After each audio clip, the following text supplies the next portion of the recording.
señoras, señores asambleístas, es un placer para mí comparecer ante ustedes para dar mi rendición de cuentas de la gestión de la Defensoría Pública del año 2017. Es la primera vez que le hago a esta asamblea en la conformación actual y probablemente sea mi última rendición de cuentas porque culmina este año el plazo para el que fui electo.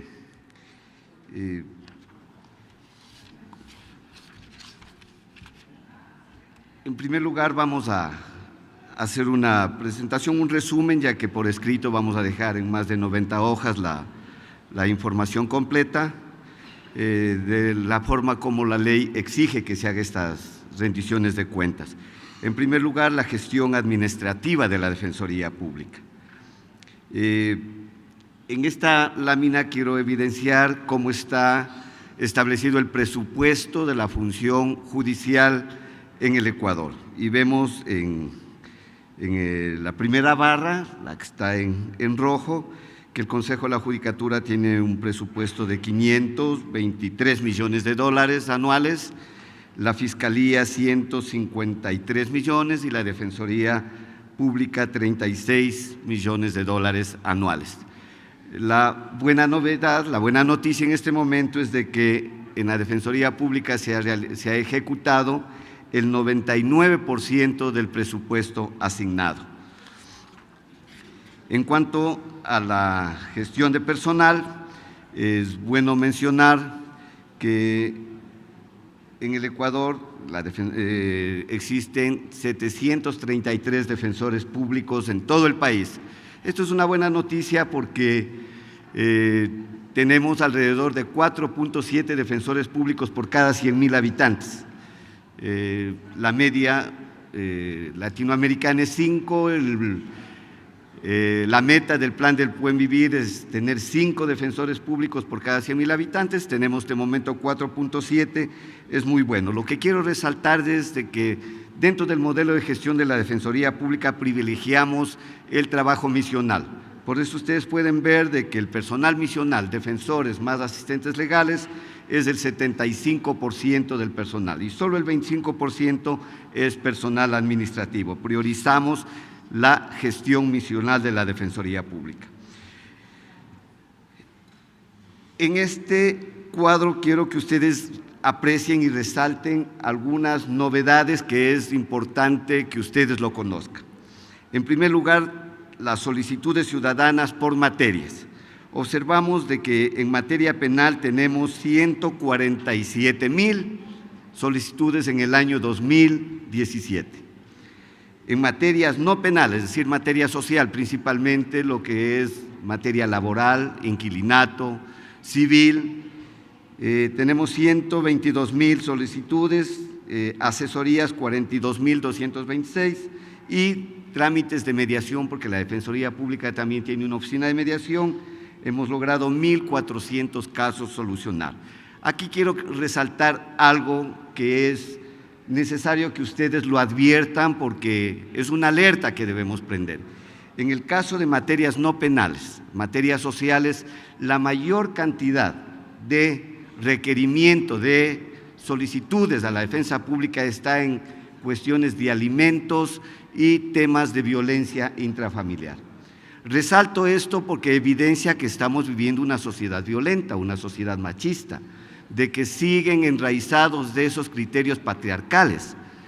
Se demuestra que hay violencia cuando la gran cantidad de casos es demandas de alimentos, la gran cantidad de requerimiento de atención de la ciudadanía de defensa pública es violencia intrafamiliar, agresiones físicas, sexuales, psicológicas, y dentro del sistema de justicia la mayor carga procesal que se tiene es precisamente esto.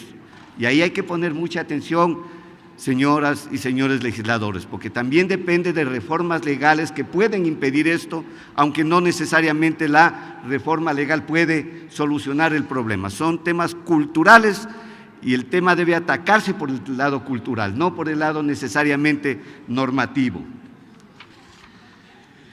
Y ahí está lo que acabo de decirles, las solicitudes por género. Miren, el 52%, es decir, 162.505 solicitudes es de mujeres. La mayor cantidad que acuden a la defensa pública son mujeres. Y el 48%, 150.000 casos de hombres, y el 0.1%, 257 casos de personas que se califican dentro del grupo GLBTI. Esto es la alerta, asambleístas. Las mujeres son las que más requieren atención de defensa. Es el grupo más vulnerable.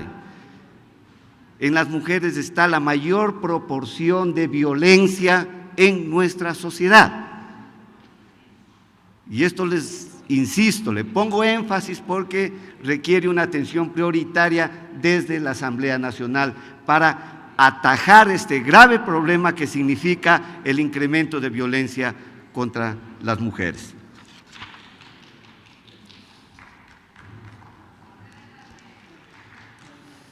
Esto en cuanto a los datos estadísticos que podríamos hablar. Quiero dedicar un poco más del tiempo a los temas políticos, al tema de decisiones que deben existir para acabar con estos males que acabo de identificar en cuanto a la gestión que hacemos desde la Defensoría Pública. En ese sentido, la ley otorga al defensor público, me otorga a mí, la facultad de tener iniciativa legislativa. Y en base a esta facultad hemos presentado varios proyectos de leyes en diversas materias ante la Asamblea Nacional. ¿Por qué decidimos presentar estas propuestas de ley, además de la iniciativa legislativa de la que gozamos? Porque estamos viviendo en un Estado constitucional de derechos y justicia, y el fundamento esencial del Estado constitucional de derechos es poner límites al poder público o al poder privado. Al poder público, es decir, al poder del Estado, cuando el Estado castiga indiscriminadamente a las personas y respetando principalmente sus derechos, con el afán de edificarse muchas veces con una monarquía o absolutismos. Eso no puede permitirse. El Estado constitucional pone límites al poder, pero también pone límites al poder privado, es decir, al poder del capital, cuando éste se usa en contra de las personas y pretende también constituirse en monopolios, y también límites a la sociedad, cuando violenta, abusa o discrimina a personas o colectivos. Con esta finalidad de poner límites al poder, presentamos las propuestas, las reformas legales que constan aquí en trámite en la Asamblea Legislativa. Primero, las reformas al Código Orgánico Integral Penal, al COIP.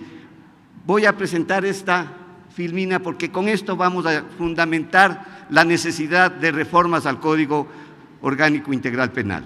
Miren lo que está pasando en el Ecuador. Esto es muestra de que vivimos una justicia cruel. Lo digo con nombre y apellido, una justicia cruel, una justicia selectiva.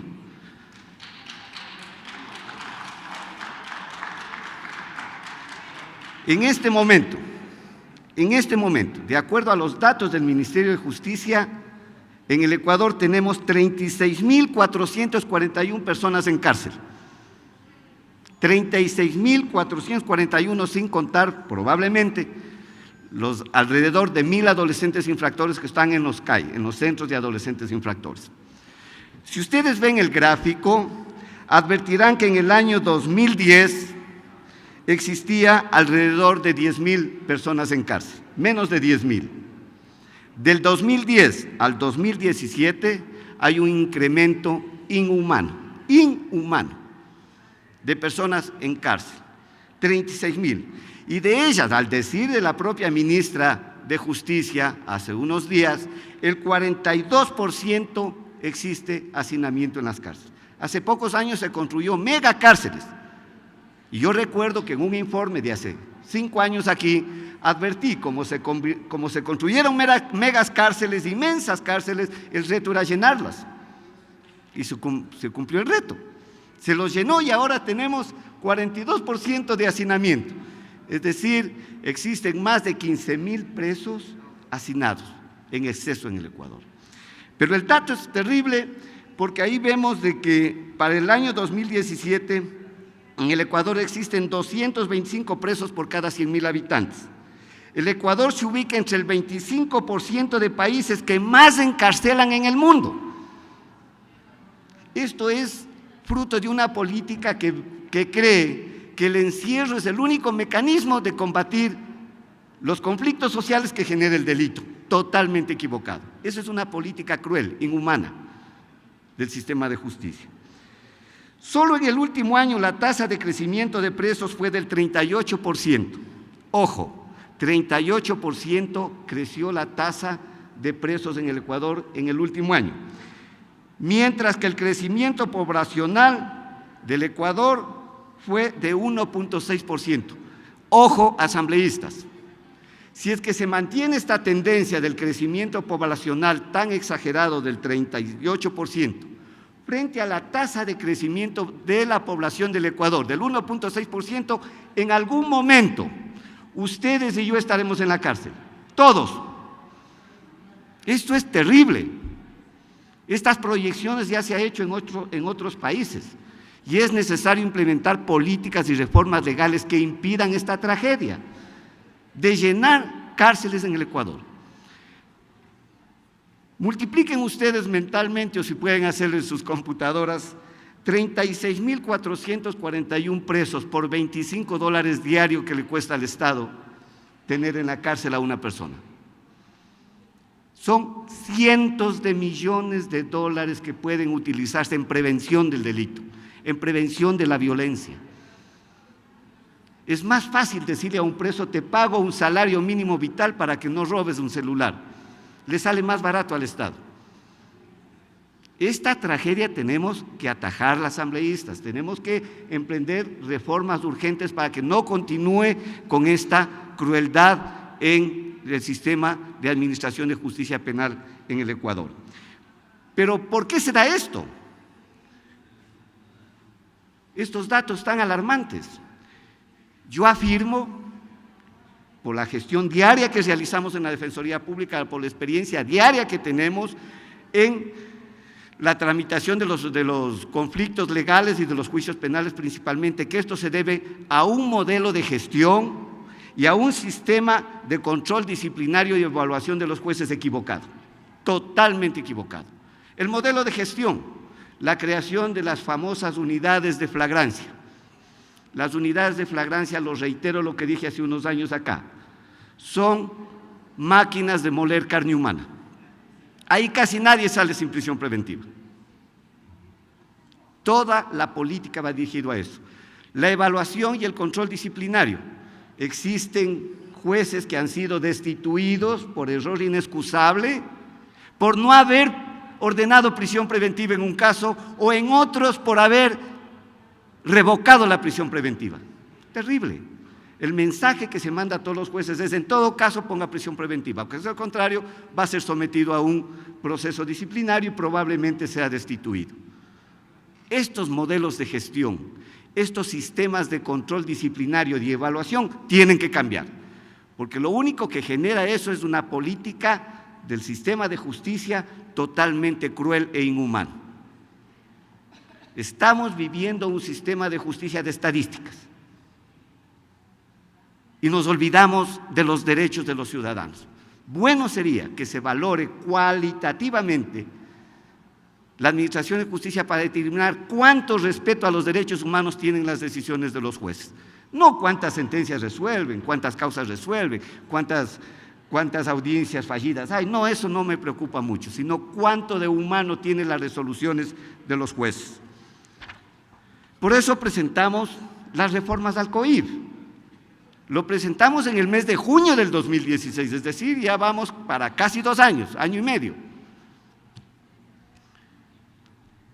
¿Qué contienen estas reformas? Yo me he permitido en esta rendición de cuentas decirles a ustedes este proyecto de reforma hasta aquí para que se interesen un poco más en tramitarlos con un poco más de diligencia para que sean aprobados, porque contienen temas fundamentales los que relato ahí, asambleístas. Primero, lo que queremos eliminar con las reformas es la criminalización de la protesta social. Es evidente que se criminalizó la protesta social con el Código Orgánico Integral Penal aprobado en el 2014. Vayan ustedes a analizar la mayoría de juicios que se han iniciado contra los estudiantes, contra los que protestan en las calles, contra los indígenas, principalmente. Y vemos de que la figura que se utiliza generalmente es sabotaje y terrorismo, paralización de servicios públicos y ataque y resistencia. Con eso se manda a la cárcel a quienes protestan en la calle. Y ahí viene esa gran dicotomía que tenemos, esa paradoja que tenemos en el Ecuador. La Constitución garantiza el derecho de todo ecuatoriano a la resistencia.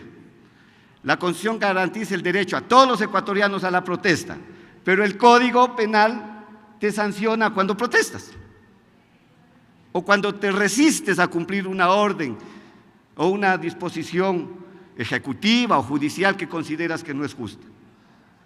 Como dice el Código también, la Constitución, el consumo no es delito, nadie puede ser criminalizado por consumo de drogas, pero la ley dice tener para consumir es delito y todos se van a la cárcel por tenencia. Nadie valora si es consumidor. Esas paradojas son las que tenemos que ir eliminando. Por sobre todas las cosas, una administración de justicia debe privilegiar el respeto a los derechos antes que a las formas. El respeto a los derechos, esa es la fundamental teoría del Estado constitucional de derechos y justicia. Pretendemos con las reformas asambleístas establecer un equilibrio entre la pena y la acción, entre la pena y el delito. Admíresen, asambleístas, hay penas para delitos contra la propiedad, para el delito de abigeato con fuerza, para el delito de robo con fuerza, penas mucho más altas que para el delito de concusión, para el delito de cohecho, para el delito de lavado de activos, de enriquecimiento ilícito. ¿A quién se persigue? Los 37,000 presos que habíamos ahí son rostros de pobreza. Tenemos una justicia selectiva, y la selectividad se expresa en base a la vulnerabilidad en el Ecuador. Y la vulnerabilidad depende de la cercanía al poder.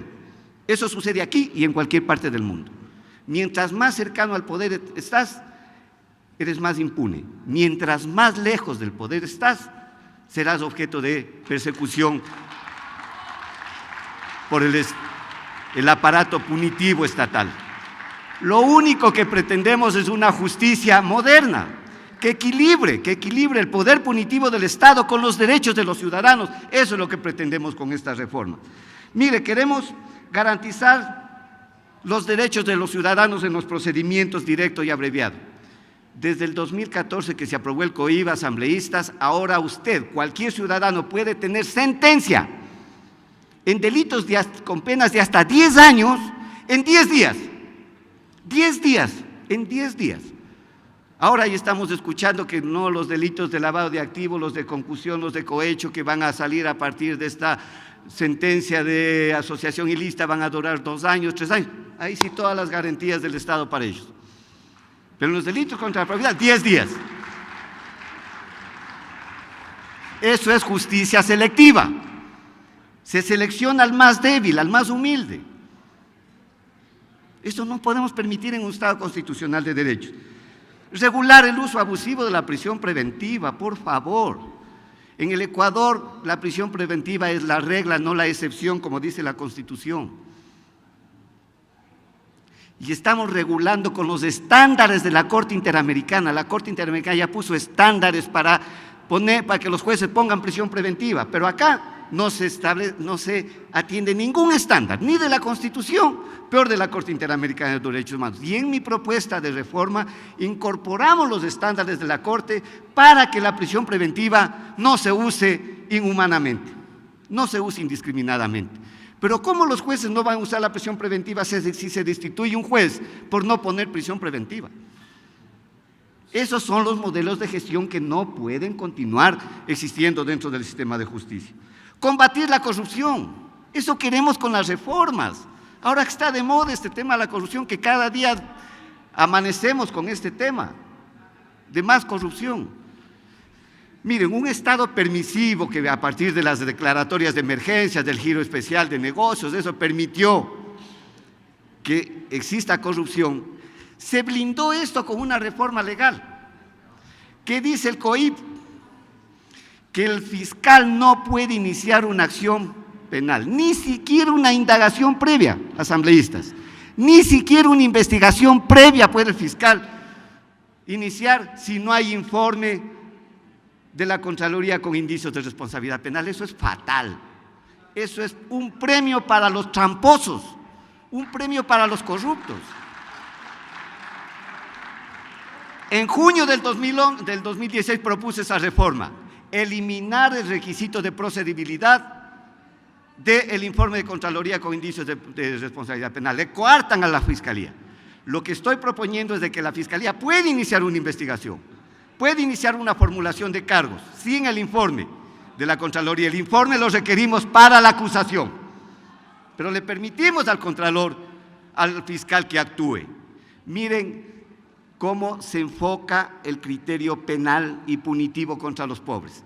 El delito de receptación dice que si yo le pido que me dé el recibo y me pruebe la propiedad de los aros que encuentro en una mecánica de un pobre, no me da el título de propiedad, se presume robado y se va a la cárcel.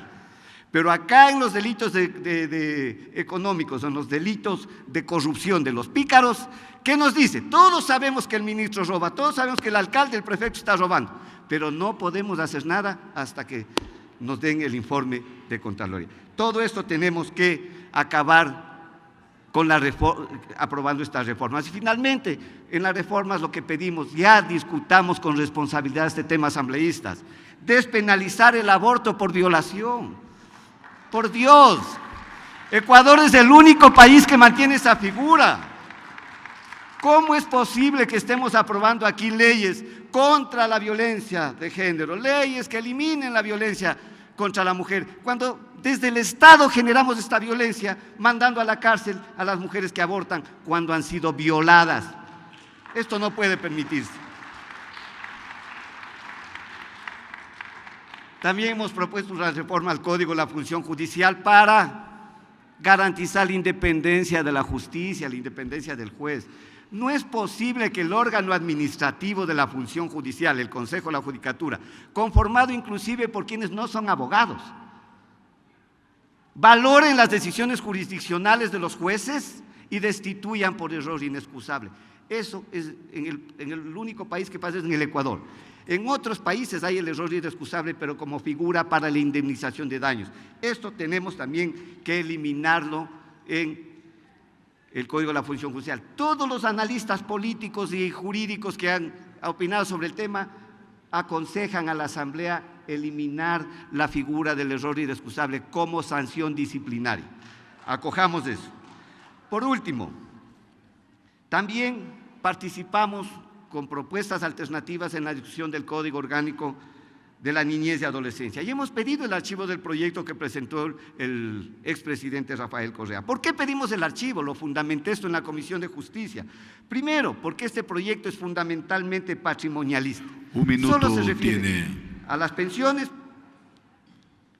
rendición de cuentas. Mire, ahí se le obliga a la mujer a rendir cuentas de la pensión, cuando las pensiones, el 92%, el 96% de las pensiones son menores a $300. Pero le obligamos a la mujer a que rinda cuentas. De eso es una actitud misógina contra la mujer. Desconfiamos de la mujer, rinda cuentas de $200. Eso no puede ser. Hay una respuesta civil por falta de pago contra el alimentante tramposo. No se va a la cárcel ahora con la sentencia de la Corte Constitucional. Pero si la mujer no le deja ver al hijo, no cumple con el régimen de visitas, puede irse a la cárcel. ¿En qué país estamos? Lo que pedimos es que se debata responsablemente un nuevo Código Orgánico de la Niñez y la Adolescencia con la participación de los niños, con la participación de la sociedad civil y que genere un sistema nacional de protección a los niños. Ahora que estamos viviendo toda esta tragedia de los abusos sexuales, creo que es importante establecer reformas fundamentales y de fondo al Código Orgánico de la Niñez y la Adolescencia. Por eso en la Comisión Ampetra, que me invitaron, pedí de que se sugiera al presidente de la República de que se declare en emergencia el sistema educativo.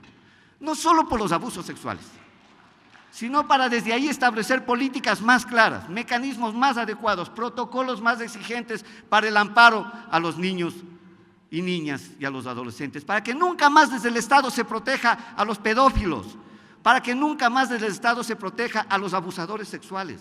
Tenemos que crear un nuevo sistema de protección a los niños y niñas en el sistema educativo.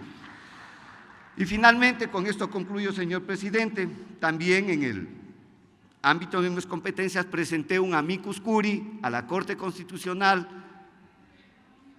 apoyando las preguntas que el presidente presentó para la consulta popular. Por lo que había dicho, esta consulta, si se aprueba favorablemente con el sí, va a establecer mecanismos para luchar contra la corrupción.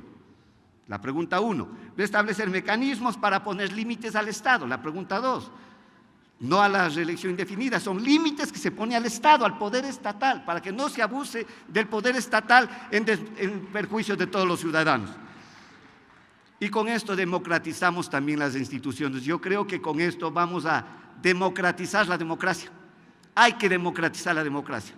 Existen muchas debilidades actualmente.